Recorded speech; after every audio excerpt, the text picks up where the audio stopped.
আসসালামু আলাইকুম। প্রিয় কৃষি উদ্যোক্তাবৃন্দ। আজকে আমাদের কৃষিবিদ টিম গিয়েছিলেন হচ্ছে আমাদের এক কৃষকের বাসায়, যার বাসা নীলফামারী জেলার জলঢাকা উপজেলার ঘুঘুমারি নামক গ্রামে।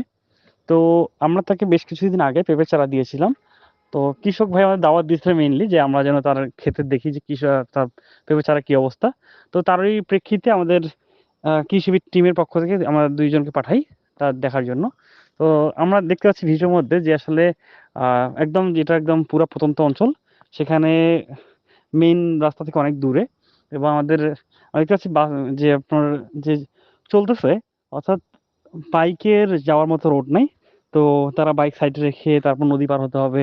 তারা পা উঠায় জুতা হাতের মধ্যে নিয়ে কি একটা অবস্থা তারা যাচ্ছে। তো আমরা চাই যে কৃষকদের, যেহেতু কৃষকরা কিন্তু এই জায়গাগুলোতেই তারা আসলে বড় হয়, এই জায়গাগুলোতেই কাজ করে এবং তারা আমাদের দেশের ইকোনমিক্যালি ডেভেলপমেন্ট এর কতটা পরিশ্রম করে আপনারা দেখেন।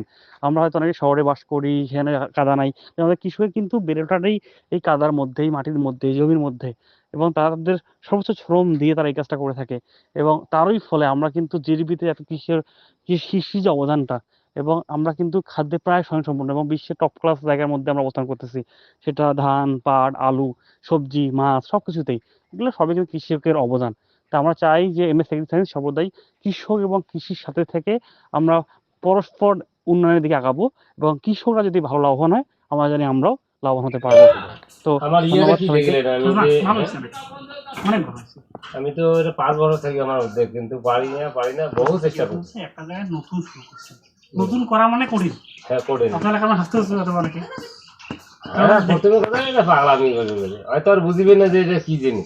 আমরা তো বললাম, তা আমি কিন্তু কথা বললাম আপনার যে এইটাতে আপনার মনে করেন পেঁপে গাছের মেইন যে ওখানে কোনো খরচ হচ্ছে কোনো আপনার না, গাড়ি দিচ্ছেন, যার বিশ টাকা খরচ, আর তোমার খরচ নাই। না, এখন ওই আলু তো দিচ্ছে, আলু 60 টাকা পয়সা।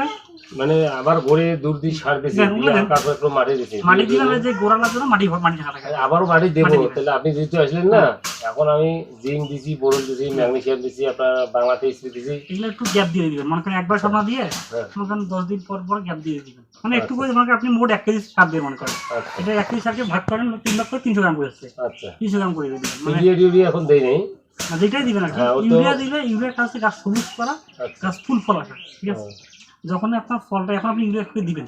হ্যাঁ, ওখানে তো ইউরিয়াতে দেখলাম প্রতি গাছে একটু 1 ফিট দূর দিয়ে কত গ্রাম প্রতিদিন একটা হালকা করে ইউরিয়া দিতে দেওয়া লাগে। ওইটা শিকড়টা ছড়াই যায়, মানে একটা গাছের তো এটা গাছটা যখন গাছের গোল করে দিলে এই সাইডে শিকড় দেবো, এই সাইডে শিকড় আছে, যখন আপনি গোল করে রাউন্ড করে টানা করতে করে দেন, এটা দেওয়া লাগে। এটা বড় গাছেও দেওয়া লাগে, যেমন আম গাছ দিলেন, বেলে, তারপর ডাব গাছ, তারপর এই গাছটা তো অনেক দূর থেকে পানি সার কালেক্ট করে নেয়।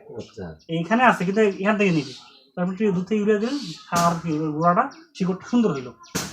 এখন আবারও ওই যে জৈব সার 1 বস্তা দিয়ে একটু সুন্দর করে সারটা দিয়ে আবার হালকা করে মাটি দেবো, মানে বৃষ্টি এখন শেষ হয়ে যাচ্ছে,